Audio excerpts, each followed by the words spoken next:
It's your man's chasing the building. Y'all already know. This is the Facts Over Fans 101 Sports Take Podcast where we come down the chimney looking for the smoke. You already know. When you come on this show, we don't duck ish around here. We address everything bluntly for what is, not what it can be, not what it shoulda, woulda, coulda. Oh, the day that was my favorite play. All that and heart and egos are left at the damn door when you check into this damn show. And it's plenty. What did they say? When there's plenty of smoke, there's plenty of fire. And trust me, we're gonna hop in today's topic instantly. Today, man, we got the Giants talking about OBJ reunion. I'm looking like, wow. We still holding this Odell Beckham thing up. Listen, Odell Beckham is over. Okay? We got to do a better job at moving on from things, everybody. I understand the time Odell Beckham had on the New York Giants is far next to none. The man was damn near top 5 Google person in the world. Could we be real with that? That was Odell Beckham, everybody. Now, what has Odell Beckham been in the past 5 years? Can we be honest? From where we thought his trajectory of his career was going, look at Odell Beckham now. I mean, last time we saw him actually have a possible, I'll say a useful, not an empty calorie season as support cast was on the Rams. He could have been Super Bowl MVP, but hasn't. OBJ, listen here. OBJ, we're going to have to be realistic there.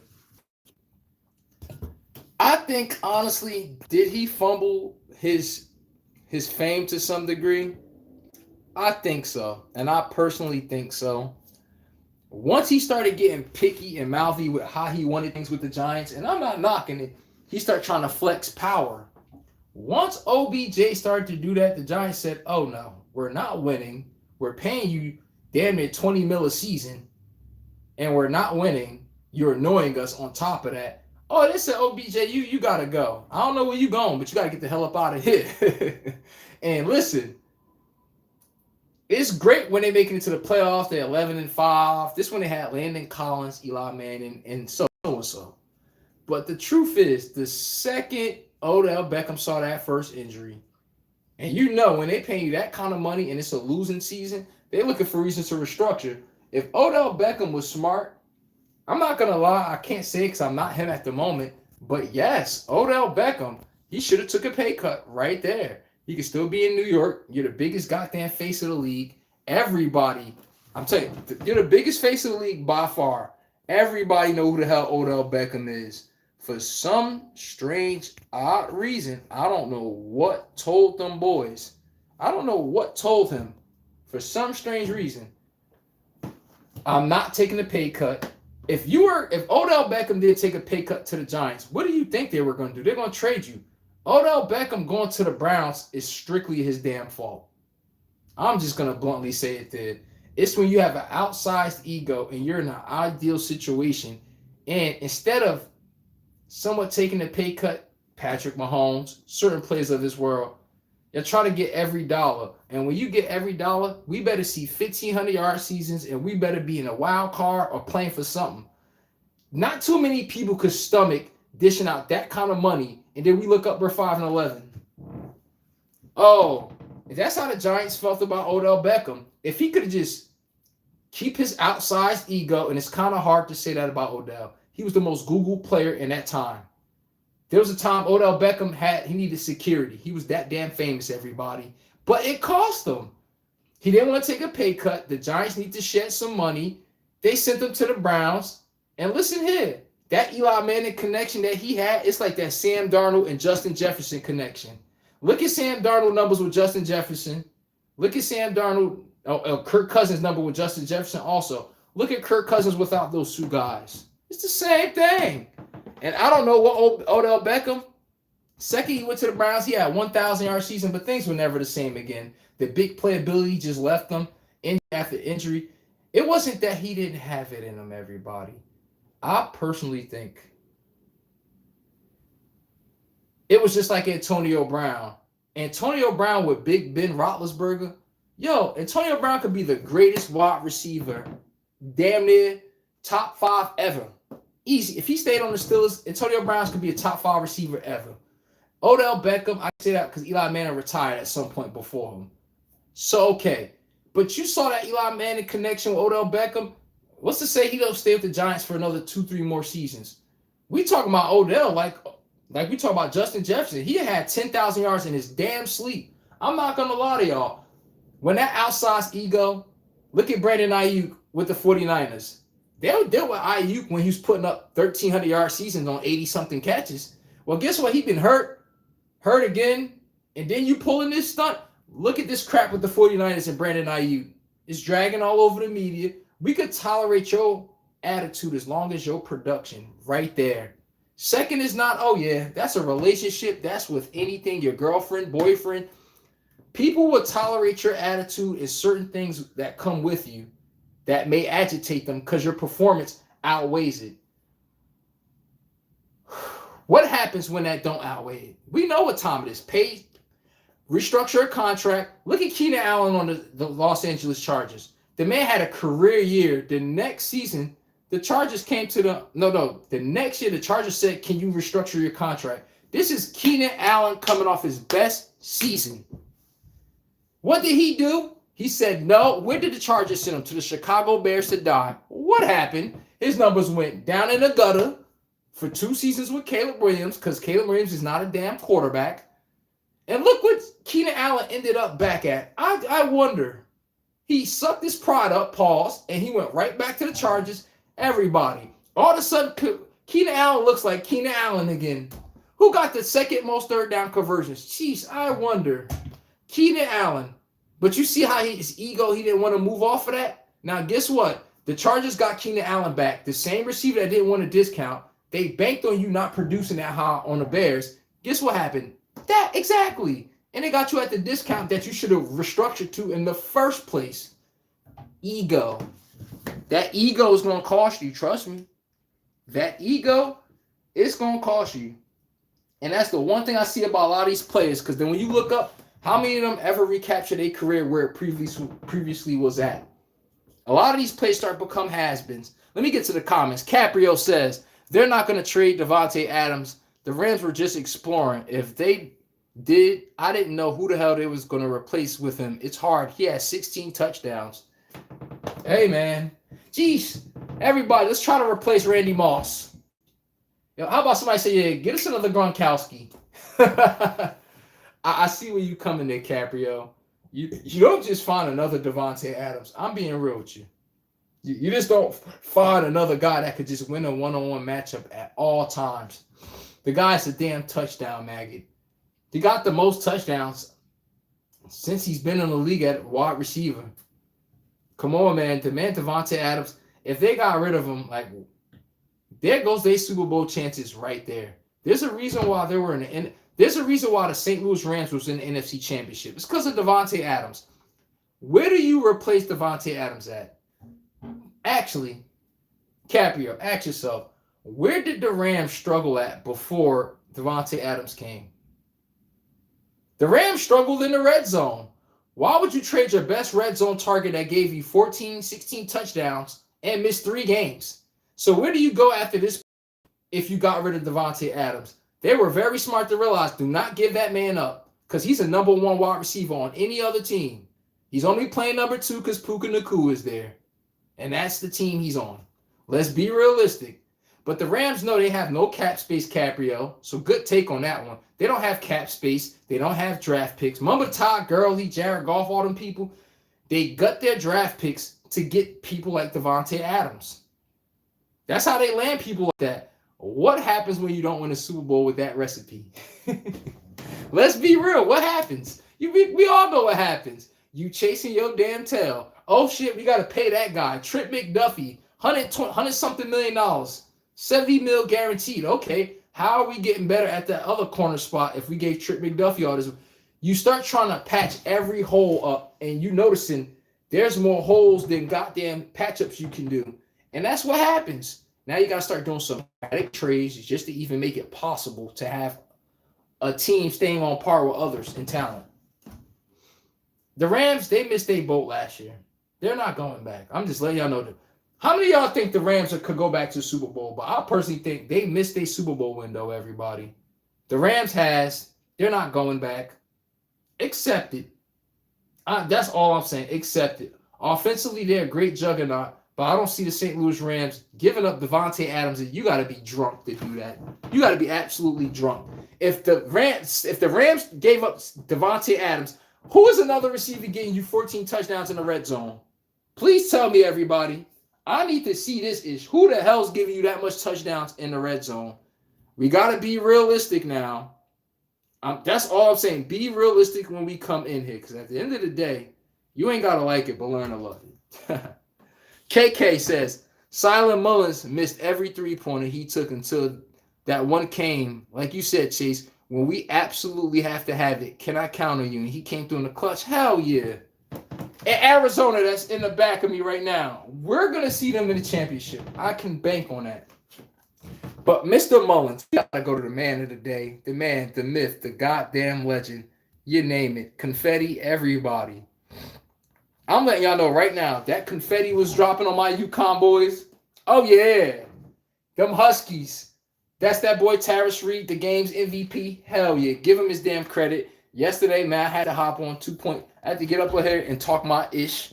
Y'all already knew what time it is. But yes, Mr. Mullins, man hit the goddamn shot that sent this world into frenzy. If you want to see a comeback, this was a comeback for the goddamn ages. Mr. Mullins, man, Silent Mullins, when we absolutely had to have it. My UConn boys needed a touchdown. I mean, we needed a clutch bucket. What did Silent Mullins do? That man hit nothing but the bottom of the goddamn net. Shout out to Duke, man. Like I said, that was the best game of the tournament by far. I won't dare not give him that credit, everybody. Give credit when it's due. But yeah, salute to my mans. We're on the next round. Saturday, we will be playing them damn boys. See, I don't even want to acknowledge my competition because I make sure we're going to take care of them. The Illinois Fighting Illini. UConn, baby. Go Huskies. I know we bringing that one home. We bringing that one home. Trust me. I can tell y'all that right now. We're bringing that home. And if you don't think so, hey, man, it's up to you. You can say whatever the hell you like. And I'm going to make sure I hold my receipts at all times. But back to what I was saying, everybody. Who else we got up here? Oh, yeah. I'm just sitting here saying, the one thing I'm starting to learn, and when it comes to this crap here, she say, Silent Mullins, he missed every three-pointer he took until the last one he took for the game winner against Duke. I told y'all, you see the basketball. I tell everybody, when we absolutely have to have it, can I count on you? You want to see the big bucks? You want to see draft stock go up? One that we absolutely have to have it. Can I count on you? In the discussion, people say Eli Manning wasn't great against Tom Brady, or Eli Manning's career wasn't great when the Giants absolutely have to have it. Did Eli Manning not come through 2 times? Not just 2 times in the Super Bowl. Look at the playoff run. You can't say he did that in the Super Bowl. Look at the playoff run. I mean, somebody was beating these teams, bro. That's all I'm saying. It ain't got to be the greatest player in the world. Could you hold us above water when, we leaking out blood at a rapid pace. Could you stop and patch up the goddamn blood like stitches? Come on, man. Silent Mullins belt my UConn boys out. We got a great trap and forced Cam Booz into the dumbest turnover I've ever seen in a clutch moment of that magnitude. I couldn't believe that. But good take, KK. Demon Tom, P1 says, that trap, you have to give him credit. All Mr. Boozer had to do is hold the ball. Facts. 2 people wide open. If he just threw the ball earlier, he just panicked. You want an NBA player or anybody to panic in basketball, throw that trap on him. I'm talking about as soon as he called for that pick and he think he about to, I'm talking about fire straight up at him. You about to watch most people, look at Kevin Durant. That boy pick up his dribble. He start panicking. Timeout. All Cam Boozer had to do was call timeout. Even if he didn't call timeout, throw a bounce pass. Why would you throw the ball? It's like an offensive line, right? A quarterback. Where does a quarterback always get the ball deflected? When he tries to throw over the offensive lineman. That's where the length is at. Cam Boozer, you got to know that, bro. You're not about to tell me you've been playing basketball all your life and you didn't know that. He just panicked, obviously. People mess up. But I know nobody want to hear that in that moment if I'm on a Duke jersey and everyone messes up. Not on this goddamn team. You understand me? Not when we playing for a championship. Go say that on a loser team, all right? But yes, you got to throw a bounce pass, bro. When you're getting trapped and it's a half court or full court trap, we're hoping you throw the ball and airmail it. Just like in NFL, we hope you airmail a throw over the linebacker and the safety just catches it right in his breadbasket. We hope you do that. Yo, he actually did it, though, and I couldn't even believe it. I was like, bro, you don't make him dumb like that no more. He panicked, but good take, though, Demon Time. Brittany G5 says, even though even the Coach Blazer was about to fall off when he made that three-pointer, Mullins clutch baseball season, who you expect to regress and get better? First of all, who's everybody baseball team? Y'all already know I bleed purple, and I said purple. I'm about to talk about my Lakers. Y'all already know everybody. My team is them damn Yankees. We're undefeated, 3-0. We smacked them damn Giants. The Giants never got no damn offense, by the way. They sent Rafael Devers to die there. The Boston Red Sox. They damn sure sent them over there to die. Because they ain't got no offense but him and a bunch of washed up people. I'm just being real with y'all. They got Matt Chapman. Last time he was something was back in the Oakland A's, 2015, 2014, when they had Josh Donaldson and Matt Olson and everybody. They just send people there to die. I'm being honest with you. But who do I expect to get better this season? I expect the Seattle Mariners, I expect them to regress. Last season I believe that was their little Cinderella season they needed to catch fire to. Cal Raleigh, you're not getting another 60 homer plus season. Outside of J-Rod and Cal Raleigh, who am I actually looking at on offense here? Regress. I got the Seattle Mariners regressing. The Toronto Blue Jays, for some reason, they're always up there in offense. They pitching just never catches up to their offense. The Toronto Blue Jays in American League East is just like the Colorado Rockies. They just in the American League East. They got a high-powered offense, but just, Jesus, y'all pitching suck. The Blue Jays is supposed to be World Series champs, everybody. The only reason why they're not is because they damn bullpen suck. Starting pitching couldn't stay in the game. That's the only reason why the Dodgers beat the damn Blue Jays, everybody. But back to what I was saying. My Yankees, we're going to still be there just off of pitching. And we got just enough offense. We're always top 5, by the way. But who do I expect to regress? The Dodgers, I expect them to be there. The D-backs, I'm not trusting them like that. The Diamondbacks, that's another one. They're pitching. So I expect the Braves to get better. Spencer Strider's coming back. That's a damn Cy Young winner. Led the league NL in absolute strikeouts. They got Chris Sale coming back healthy. He led in strikeouts the season after Spencer Strider. Sit there and think about that. If the Braves could be healthy, just really look at what the Braves can be, what they can be. I'm telling us right now, what can they be? You got to really ask yourself. But they're never. Matt Olson was unhealthy last year. That's the MVP in the American League the season before. Oh, running up for it. I'm at the end of actually. That's my point, everybody. The Braves could get to the World Series. They're a better team than the Dodgers. They could stand with the Dodgers player for player, 1 through 9. If it's not one team that can do it, it's the Braves. They got offense and they got smoke. And they got the pitching to match it. That's the team I expect to challenge the Dodgers. Now, Matt Olson gives that type of season again. Ronald Acuna Jr., I could imagine. Ronald Acuna Jr., Matt Olson, Mikael Harris. They don't got Swanson no more. They got the guy, Jose Albies. If everything could be clicking on them, the Braves were supposed to get a World Series. They're a failed Dodgers team. The only thing is they can never stay healthy. I just don't know what is it with them in health. They always end up hurt over there. But good take on that one, man.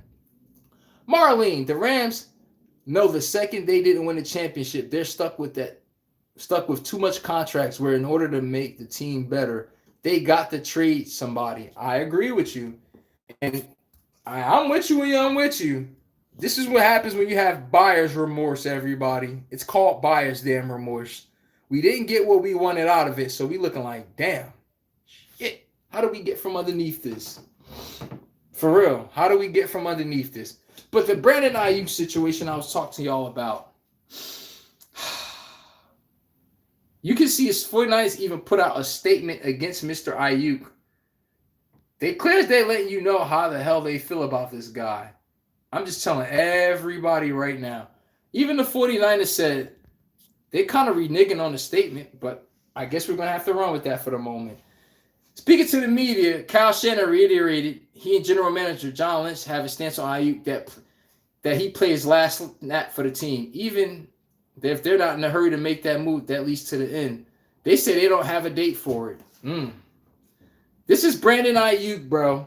This man had 1,300 yards off 80-something catches. That man got hurt for one season. Look where all of this garbage is at now. But yeah, they said they don't have a date for it, but I know eventually it'll resolve itself. Hopefully, hey, man, we could get something out of him. Hey, listen here. Brandon Aiyuk, it's looking like the experiment is working. He about to find a way to stay on the 49ers. Just imagine Mike Evans, Brandon Aiyuk, George Kittle, Christian McCaffrey. Let's say if they have Rashad Jennings or Ricky Pearsall. God damn. You see what I just named? And they should be Super Bowl favorites next season, the 49ers. If you remove all the injuries they had last year, they will be a nasty team, bro. Y'all got to give the 49ers that credit. And they was playing the Seahawks in a pivotal playoff game, having no business to even be in that game. They had the second, third most injuries in the NFL. You got to give them credit. Most people going to fold under pressure. Look, he still do $24.9 million option bonus by September 1st. If they exercise it, that bonus is no longer guaranteed because the Niners voided the remainder of his contract last July after Aiyuk failed to participate in mandatory rehab sessions for his injured right knee. And I'm trying to figure out here. I'm thinking, in my opinion, I could be wrong. Maybe it's a perception that they put out there by Aiyuk. It rubbed them the wrong way. They made it seem like he was just being reckless. He's not checking in. He's just doing his own thing. He's a wild cowboy. And maybe Aiyuk is on some, I never said that. Like, I checked in. I go to my guy. I thought I'd talk to y'all about this. And now that I'm going about my way that y'all don't like, that y'all were well aware of, oh, he on some weird stuff, or that guy on some other ish. And I think that's what it is. There's no way a man is giving up $24.9 million. It has to be some level of feel like you're being traded on. And I personally think when he was rehabbing his knee, they just found some way to try to get buyer's remorse and renege on the contract. They try to catch him on any and everything. And any little possible hiccup, they were trying to be on this, you know what, his rear end.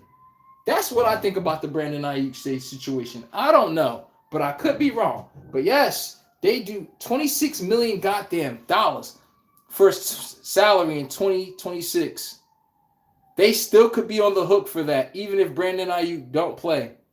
And figure that, San Fran, you think they about to play somebody $26 million? They shit me. Oh, Mr. Packers. The Green Bay Packers, Matt LaFleur got a grade on a survey from his players that played from under the Packers. Yeah, this is from recent years also. Speaking for the first time after the Packers wildcard loss several games last season in which they blew late leads, LaFleur did not duck the low grade he received the NFLPA's annual player survey, but explain why he thinks he might have been one of only 6 coaches to receive lower than a 6. Hey, man, you can't be mad at them, LaFleur. I watched you choke so bad in 2 games last year against the Bears. The second one, I didn't even know where to stare. I'm like, how do you give up a lead like that with 5 minutes to go? You're up like 16 points. I'm like, how is that possible, bro?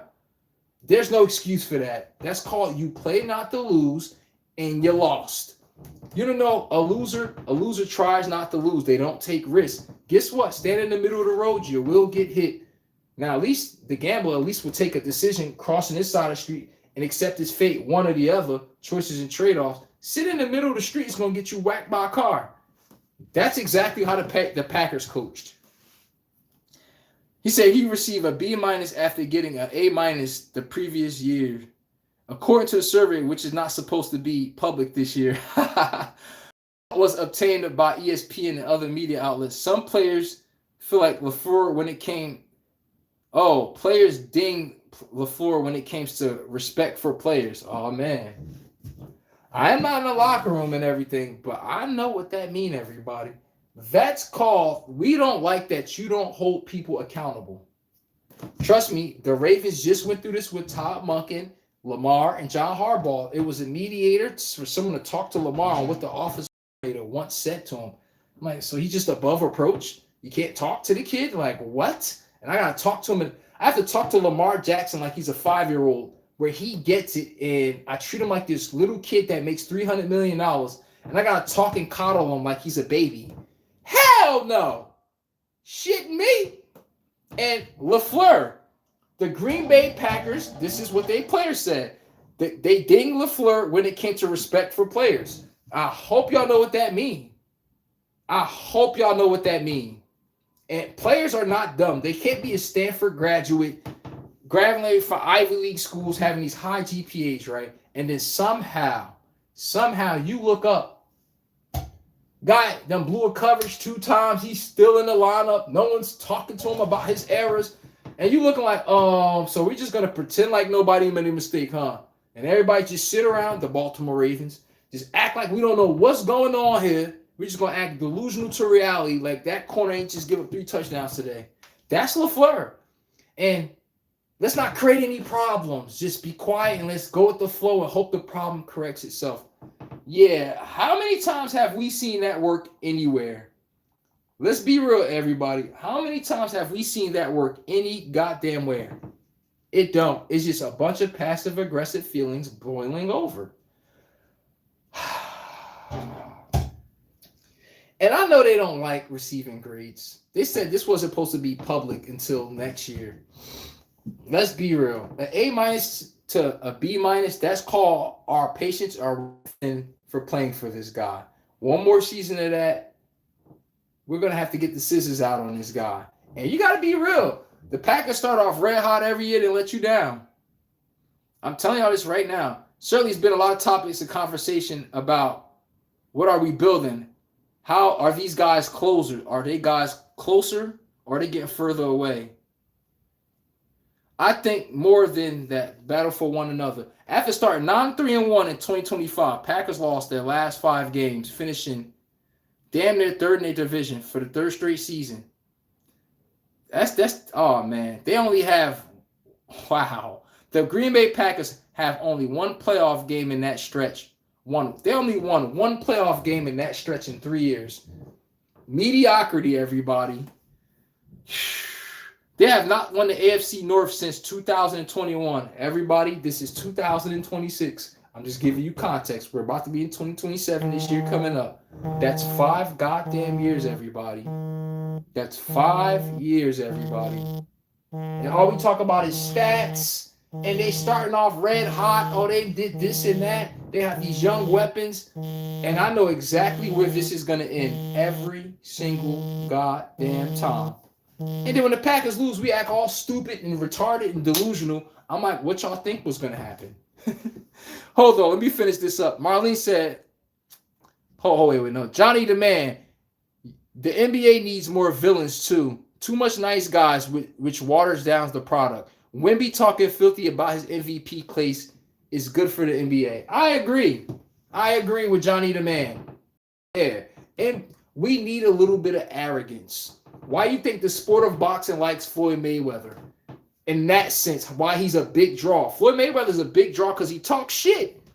Wemby talking about his MVP case is talking shit. It makes people draw eyes. Now, when people come out and play against the Spurs, they're going to give them their absolute A game. And Wemby, I hope you know when you talk like that, you just made yourself the Los Angeles Lakers. Every team that's going to play against y'all is going to give y'all best shot. But guess what? That's how you put the spotlight on yourself. Now you just got to play and let your play do the talking and deliver.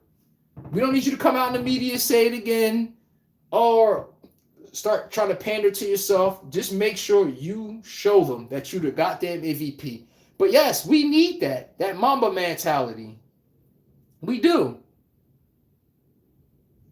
Wow, the NFL partners with TMRW Sports to develop a pro flag football league. Wow. Wow. So they're trying to go serious. The NFL really trying to be serious with this flag football thing. It made OBJ feel like he still got it. Next thing you know, I see OBJ kicking ass in flag football. I blink. Oh, a potential reunion with the Giants is all off of flag football. I'm like, listen here. Flag football is not the damn real thing. If we're trying to get retired people to play that, I'm all for it. I'm all for it. Or guys that didn't make it to the league, and this is an alternate thing, I'm okay with that too. Just don't have real free agents playing in this game. Come on now. It's laughable at some damn point. Who else? And the Ravens president, Sashi Browns, blames slow news cycle for Max Crosby's Knicks trade fallout. Yeah, some sort of accountability. Right. Come on, man. Y'all botched that one. The Bulls are waiving guard Jaden Ivey, traded from the Detroit Pistons. Oh, wow. And I like that kid on the Detroit Pistons. They actually would be a good move. The kid Ivey, instead of the guy Thompson, Amen Thompson, brother, non-shooter, can't do nothing but play defense. I give him that. He's a good defender. He's a dog defender. Other than that, the Pistons are missing Jaden Ivey. Not going to lie. But after his recent anti-LGBTQ comments amid rants on religions and other topics, oh, yeah, they got him out of here.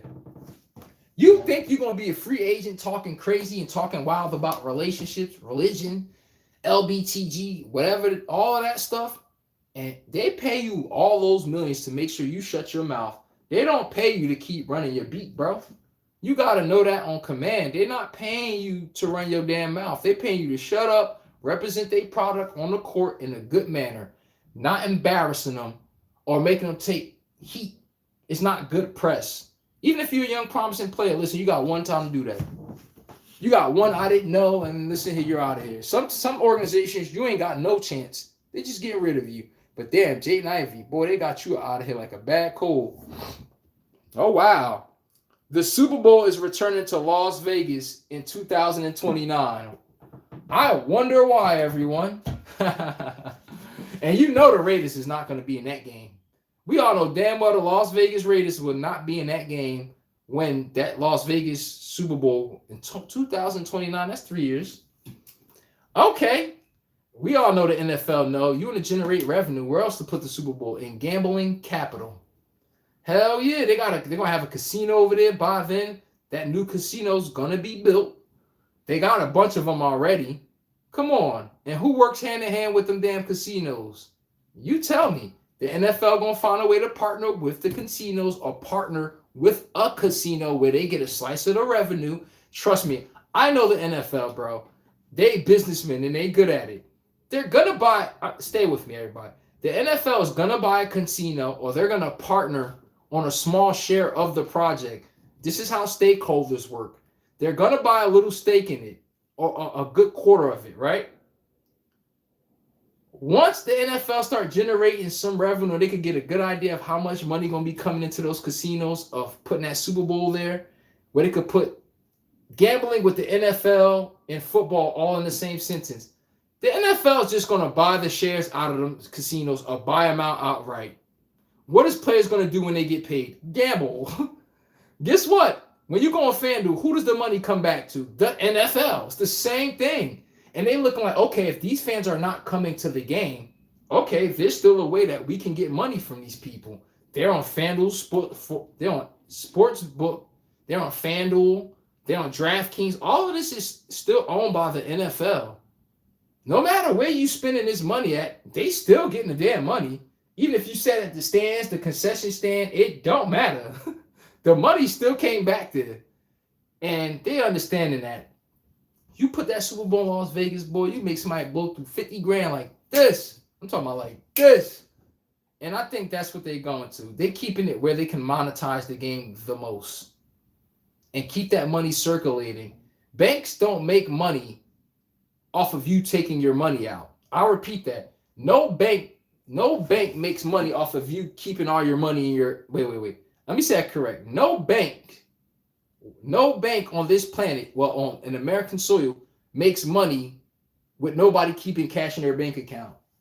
They make money off the interest you leave in your bank account, and they make money off of the interest they get off of multiple accounts. By the time they give you your money, you didn't even realize they used it multiple times over. I'm telling you. And I don't mean it's your actual damn money. I'm just simply telling y'all this. I'm just letting you know where the NFL might go before that hand. We're going to legalize gambling to a point where they're always going to be getting that money. You know how much people single in America, they don't go to games, they don't come outside, they be incels, work home, or they don't have time. They like, we want that market too. Just because they're not showing up at the game, they could buy a Netflix subscription to watch the game. You see how that works? They're going to get their money one or the other. I'm pretty sure these people at work that's so-called busy and can't watch games, I know they playing FanDuel. They're going to get that money any way necessary. And the NFL is not worried about making the product better. They're worried about getting more money and revenue and increasing the brand. If y'all not noticed, look at the Madden game they made.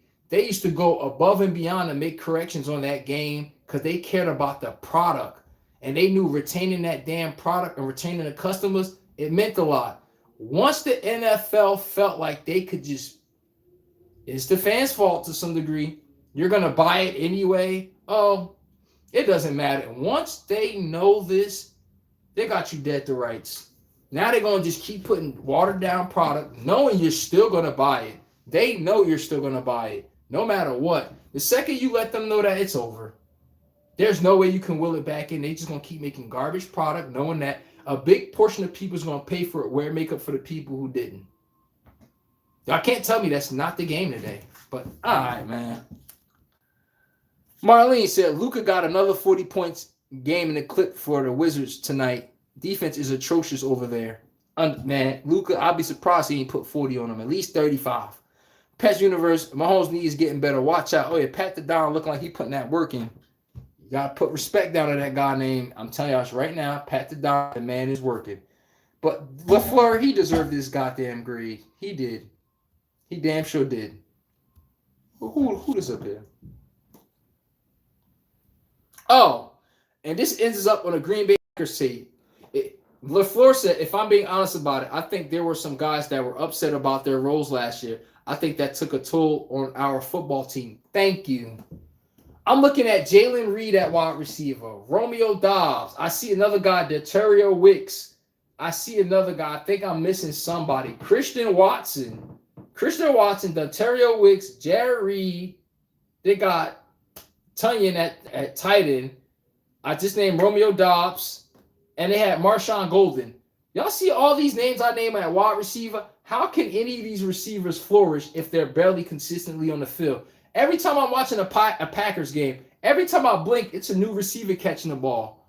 And they all look like they got talent. I look like, why is this guy not getting more receptions? And it's always this 4-receiver spread.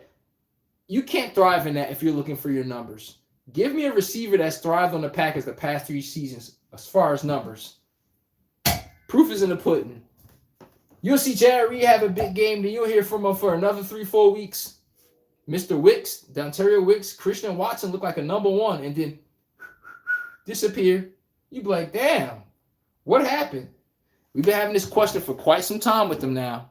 But yes, LaFleur be doing some BS. You can't focus on who's your guy. You drafted a first-round speed demon in Golden last year. Just not to use him. It was weird to me. And how do you think a rookie feels where you're like, okay, I'm a burner. I'm probably here to stretch the defense. And then you don't use him for that. He running jet sweeps and goofy stuff like that. Comeback routes and little slants.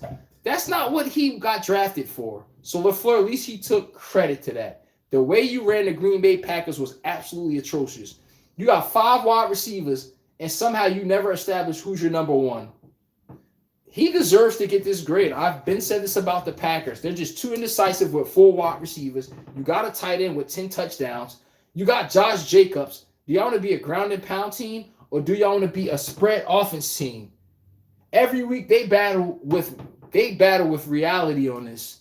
Some week it's 2 tight end sets. Another game is We're just playing spread it out. And that don't help Josh Jacobs. It only helps the receivers.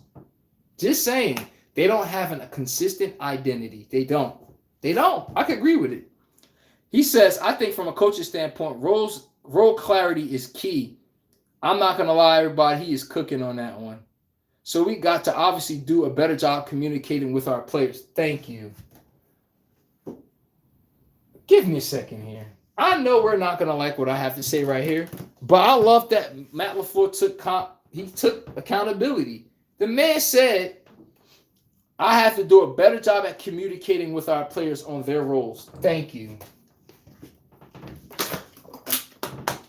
I grew up seeing that, and I don't care if you're a coach, you're a grown man at the end of the day. You cannot give people a commitment and lie. And then be in an authoritarian position and then want people to respect you as it. No, you can't do that. Choices and trade-offs. That's the trade-off that comes with being the leader. You can't give false promises, sell people wolf tickets. Yo, you keep doing this. I look like I got my number one receiver right here. He thinking, he going home telling his family everything. They'll come out. Yo, I'm number one. Scrimmage start or a game start, you see him. He not even in the game. He ain't even getting reps. You looking like that's not what coach told you before this game started. He said, I'm going to put you in. You're going to get a lot of action. You blink, you ain't getting no action. That is not what he said. And I'm in here. If you think you about to lie to a grown man like that, somebody that graduated college, they're not dumb. They're fully aware of what's going on. You think you about to lie to someone like that and you think they're not going to have a sour taste in their mouth about you? And the Packers had to learn this. You can't sit there and lie to a grown-ass man about his role on a team, and then when the game time comes, that same said thing that you said, hey, we got your back, we're going to give you the ball, we're going to do this, and you blink, you ain't getting the ball. He act like you don't know what he promised you. And then if you say one thing about this thing, one thing about the promise that he said to you that you were going to be a focal point of offense, oh, you're a distraction. No, that's called the coach is a liar. There got to be a thin median there. You got to understand, you're representing a damn billion-dollar company. Could you at least run it like that? I'm pretty sure a lot of these teams didn't get these $1 billion valuations from lying. They have to be good at doing some form of business and retaining praise, keeping up on their promises. Yes. You can't be having this garbage behind. I'm not going to lie, Matt LaFleur, that was disgusting. And you don't let people know they roll. I watched Packers game. 4 weeks, Josh Jacobs is toting that damn cheese, bro. He running that ball like a man possessed. Another 3 weeks, you be like, where's Josh Jacobs? 12 carries, 50 yards. Jordan Love airing the ball out mad times. You be like, wait a second. So what's y'all identity here? They playing all this spread offense garbage. I'm like, when are y'all playing at y'all best? Josh Jacobs is an I formation back. That's when Jordan Love has the element of surprise and play action on his side. He's one of the best play action QBs in the NFL. He is not a good quarterback that has to beat you straight up. We know you're throwing the ball, and he could just dissect the defense over and over again. That's not Jordan Love's game. In order for them to win, Josh Jacobs has to be the head of the snake. Well, watch Packers game. You'd be wondering who's the head of the snake. One day is Christian Watson, other day is Jordan Love, another day is Brandon Jacobs. I said Brandon Jacobs. Josh Jacobs. At some point, players start scratching their head like, God damn it. I had a touchdown last week. I'm not getting reps. And this week, you like, I had a good stat line last week. What's going on? For the love of God to me, they wide receivers, I just never know what's going on over there in the Packers. I'll be looking like, okay, who's the starting guys here? Oh, all this young promise and speed. And I'm like, okay, but who's the guy here? That's the damn problem. And it's not saying they don't have one. They never even give them a chance to actually show what could they do getting a high volume of targets. This all points back to LaFleur. It's your job to make sure people are in correct spots to succeed to the highest degree of their talents. It's your job to put them in a spot of that. You don't do that, oh goddamn well. That is your fault. You can't get mad at getting a B- grade. And this came from the players, not from sports fans where we could say, oh, they're hating. Oh, that's just fans that never played. No, this is coming from people who play the game and interact with this man every day. So put the excuse up when it comes to that. That's all we're saying here, everybody. But damn, LaFleur, I wonder who the other 6. That's what I'm wondering. Who the other 6 coaches that got a bad grade, man? But I'll be looking forward to see those grades. I'm not going to lie. Let's get to the other games. Tilda Carey says, if they get a third ship, the Huskies in 5 years, Chase Wright, that's a dynasty, crown them. You ain't got to like it. Learn to love it. I'm telling you right now, 3 ships in 5 years, that's a goddamn dynasty. Put some respect on our name, but don't speak too soon. We got business to take care of, you understand? Layla 03 says, the Rams doing this for the next 4 years, trying to make a crack at getting a championship ring. I don't blame them. But understand when it don't work, you got like a season or 2. You got about 2 seasons to just bite the bullet. We knew what we gave up to try to make a run for it that past year. All right, these next 2 years probably going to be something 8-8, probably wild card at best. You could live with that and know that we're going to compete in another year or 2. That's the Rams' motto. They got a ring out of it, and they got to 2 Super Bowls. No, they got a ring out of it, and they've been to 2 Super Bowls out of that. They must be doing something right. Josie says the Wizards' take could actually be true next year. They're already stacked if they be healthy. I'm with y'all where y'all right on that one. Come on, man. They got Saudi, the guy's number 2 overall pick. He averaging almost 2 blocks a game, about 16, 17 a game. You got Anthony Davis. So you got 7-footer already, top pick from France. Then you got Anthony Davis, so he could just play the 4 now. Oh, my God. Then you got Trae Young running the pick and roll with those 2 towers. Bruh. Oh, my God. Oh, my God. Oh, my God. Oh, my God. They got veteran presence in Chris Middleton. They got a couple more pieces. Let them actually add some pieces to the Washington Wizards. Them boys would be nasty. But I got the Wizards being top 5 in the East next season. The thing is, they have a dominant elite point guard, Trae Young. And then you got Anthony Davis. Then you got the guy Sar in the paint. Come on, man.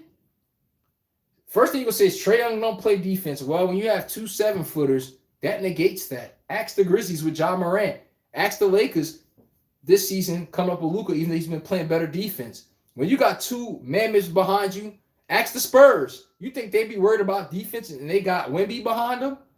Trae Young and them Wizards, Trae Young don't got to worry about that. He got 8 AD rim protecting and Anthony Sarr rim protecting. Them Wizards next year, they will be top 5 in the East. Mark my damn words. You ain't got to like it, but learn to love it. Chauncey Billups, can't wait for Arizona versus Michigan. Who you got winning this game? Arizona or Michigan, everybody? I'm letting y'all know mine's from the jump. Arizona about to put belt to ass on Michigan. Michigan needs some bricks in their back pocket. I'm not going to BS you guys. Michigan needs some bricks in their back pocket. They a little light on their ass. Who's stopping Keel Pete? You got Mr. Krivas. You got Fliplepsky. I hate saying his damn name. Bradley. Come on, man. They got length any and everywhere. I'm telling y'all right now, Arizona been putting belt to ass. Whoever got smoke for Arizona, I'm a UConn fan. They beat 5 conference champions to get to where they're at. I'll repeat that. 5 conference champions. And they had to beat them, and they beat them convincingly. You know how people say, oh, they won by 2. UConn, we got to steal. My boy Silent Mullins hit the game-winning 3. Arizona hasn't been winning by no damn 3, no none of that stuff. That shit is called, you ever saw Grady take that belt off and said, get your ass over here. That's how Arizona been winning.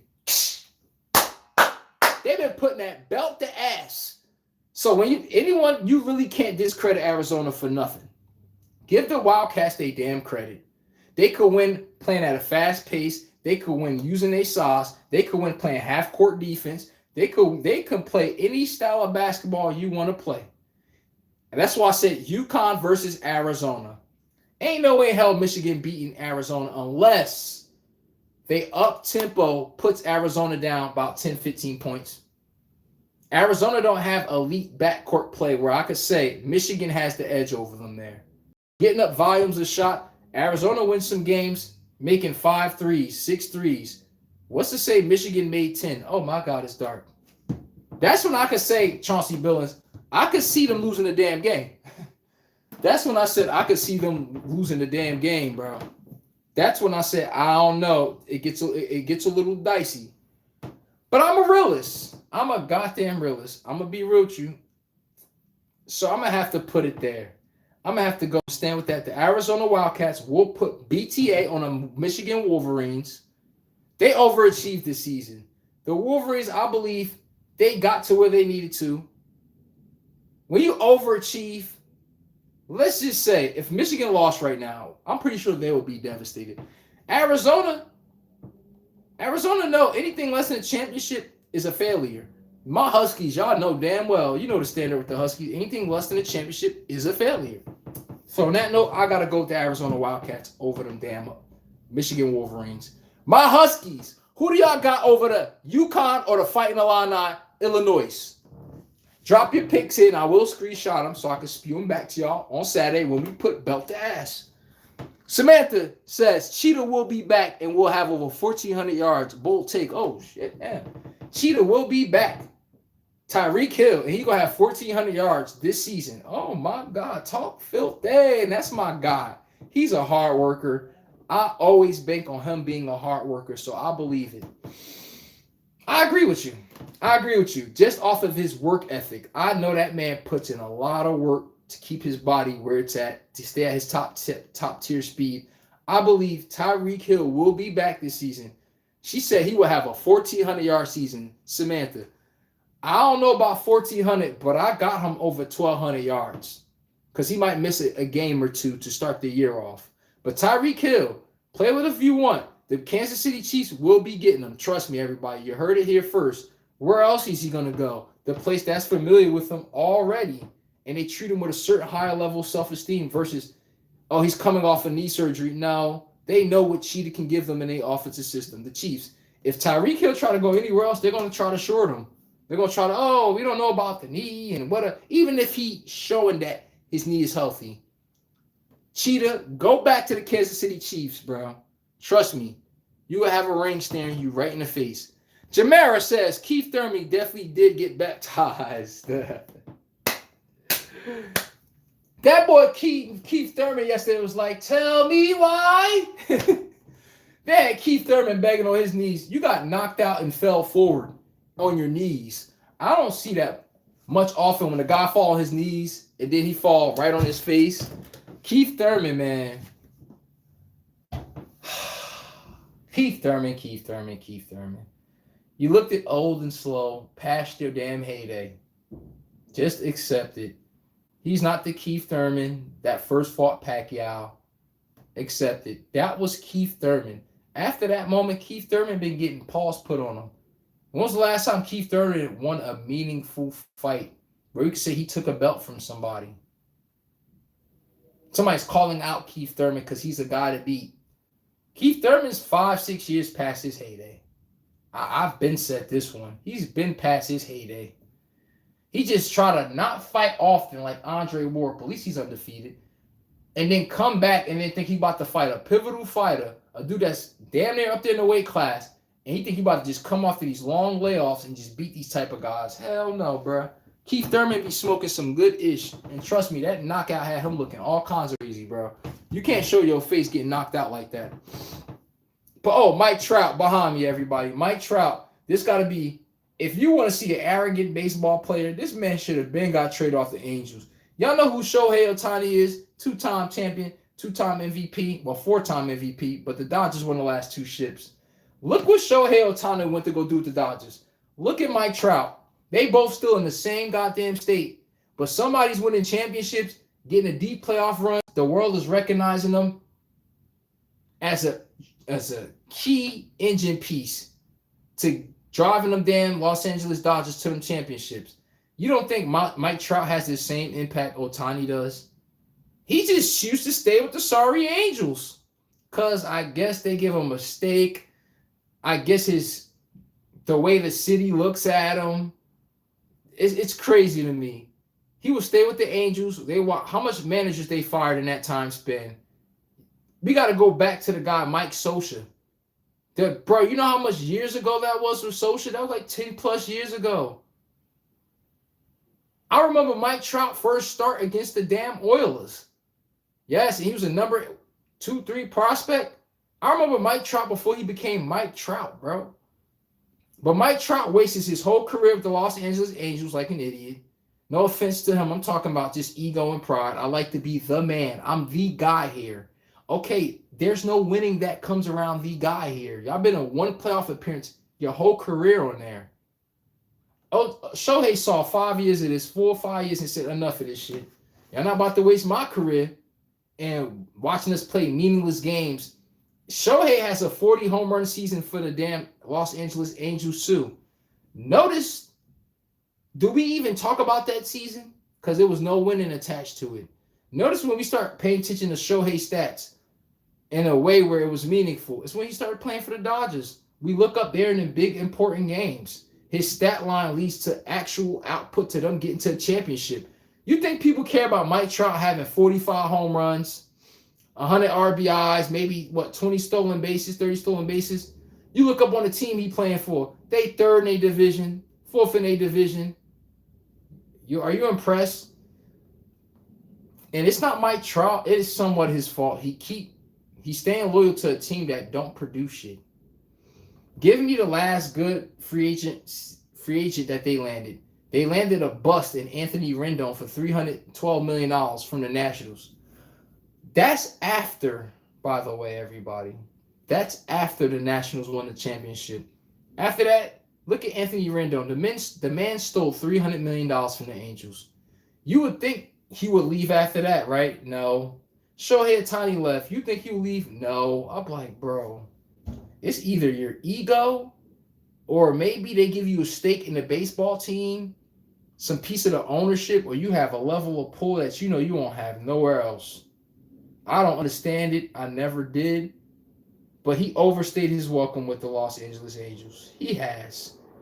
But they're implementing a new strike zone safety where the robot keeps track of each strike that comes in that strike zone. So we don't have to leave it up to the umpire no more.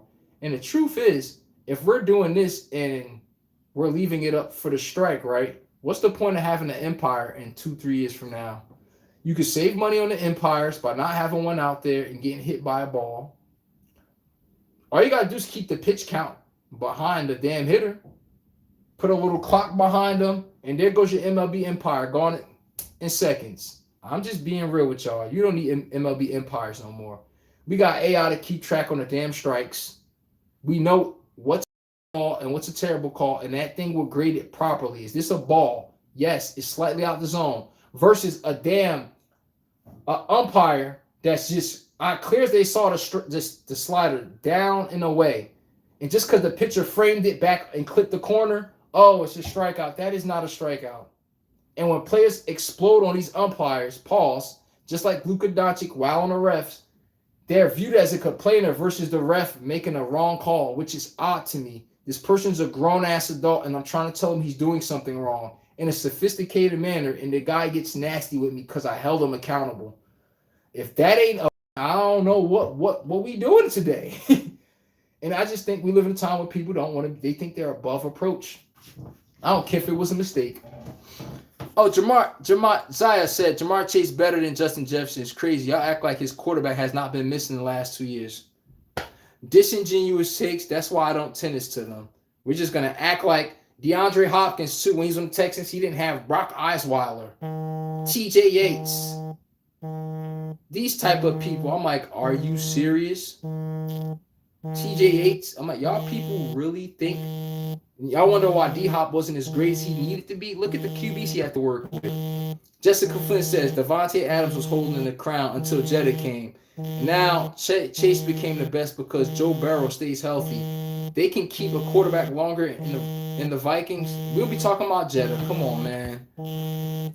Jet says, I don't know why the Broncos didn't get A.J. Brown instead of going in with Jalen Waddle. It's confusing to me.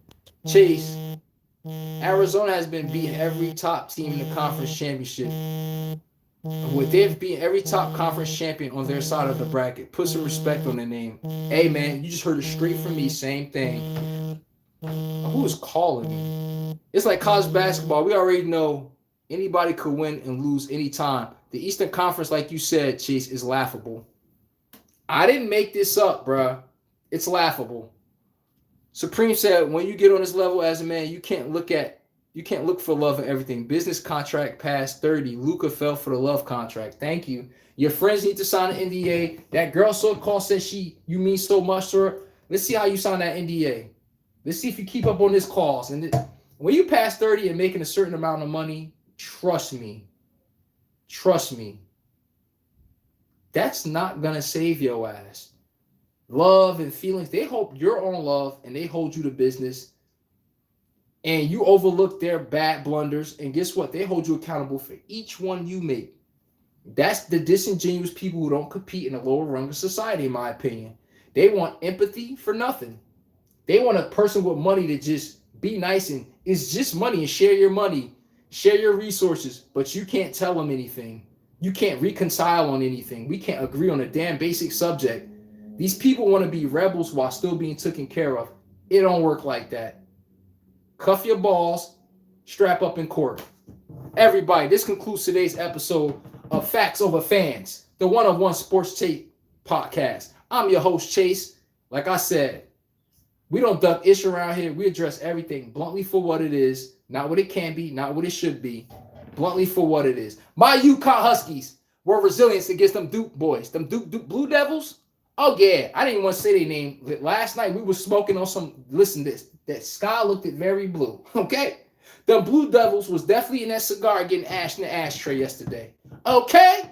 And yes, UConn versus Illinois this Saturday coming up. You know what time it is. UConn boys, we in this shit. You heard it here first. Hold your... I'm your host, Chase, and guess what? How about them Huskies? And let me end it off with this. I know we beating the Wizards. How about them damn Lakers? And Luka Doncic will have 40. On that note, everybody, we out of here. Deuces. All right, boom.